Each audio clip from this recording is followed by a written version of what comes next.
சரியான வழி நடத்தினார், சரியான திசையில் வழி நடத்தினார். அகிம்சை தான் மிக உயர்ந்த தர்மம். ஸோ அதனால வந்து வேதங்களை நிராகரித்து விட்டார். அகிம்சையா இருக்க சொல்லிட்டு எல்லாருக்கும் ஒரு பிரச்சாரம் பண்ண ஆரம்பிச்சார், போதனை பண்ண ஆரம்பிச்சார்.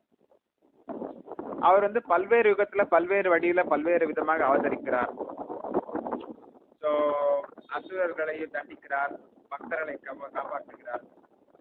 ஸோ அவர் வந்து ரெண்டுமே ஒண்ணுதான். அவர் தண்டிச்சாலும் அது நல்லதுதான், ஆசீர்வாதம் பண்ணாலும் நல்லதுதான். ஆனா வந்து தப்பு செய்யறவங்களுக்கு தண்டிக்கிறார், நல்லது செய்யறவங்களுக்கு ஆசீர்வதிக்கிறார்.